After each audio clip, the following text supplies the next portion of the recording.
Boop. Happy Tuesday. Today is Tuesday, June the 1st, 2021. We're in June, halfway through the year. Awesome. Today's daily Bible readings come to us from Psalm 20, Exodus 25, 1 through 22, and then 1 Corinthians 2, 1 through 10. I'm going to take a look at the passage from 1 Corinthians and talk about all the things that you can say. Not that you should. Sometimes it's better to say less or to maybe not say all the things you can say. Paul, let's talk about Paul, the Apostle Paul. He was a pretty smart guy. He was probably never at a loss for words. He was highly trained. He was trained in the wording thing. And so he knew how to speak. He knew how to preach. He knew all the theology. He knew all the things, and he could say all the things. And I'm sure there were people that didn't like to see him coming because they had a good idea that he probably would say all the things.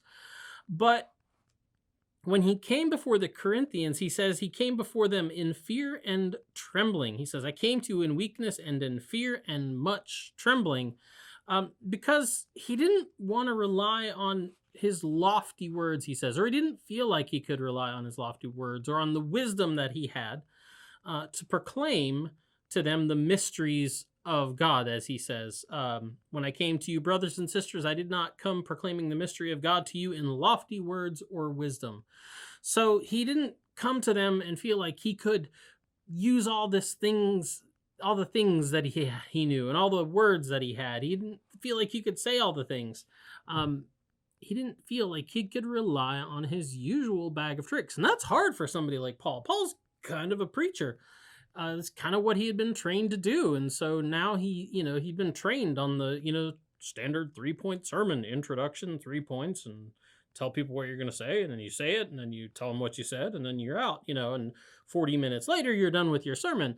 You put in some, good illustrations, and don't let a good sermon get in the way of a good illustration.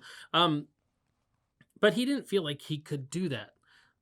There was more riding on it than than even the Corinthians understood, but he understood what was riding on it. And so he says that he came to them before them with fear and in much trembling, and he didn't rely on his lofty words or wisdoms to proclaim these mysteries of God to them. Instead, he kept it really simple. And he says, I just told you about Jesus Christ and him crucified. That's the story he told. He told the story of Christ.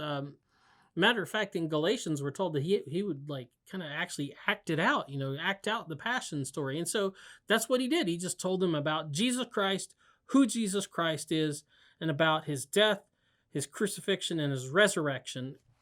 And that was it. That's what he told them. He didn't go into deep theological journeys into the reasoning and the rationale behind it and let's talk about different possible ideas of atonement theory. He wasn't there to impress them with how smart he was and all that stuff. He said he didn't want their faith to rest on his wisdom and his skills, his skill as a speaker, his rhetorical skills, but he wanted their faith to rest on the Spirit and the power of God. So, say what you must. The key to good evangelism probably isn't in knowing all the things. It isn't probably in being able to say all the things. And if that's the thing that's keeping you from doing your work as an evangelist, yes, if you were a follower of Christ, you're kind of called to that. Paul talks about that too. It's not in being able to know all the things, being able to say all the things. Those are good. The things are good. I'm not saying the things are bad, but they're not kind of the end all and be all of what we do. It's not even being able to say the thing in a fancy way. It's just saying the important thing, and that is Jesus Christ and him crucified for your sake and for mine.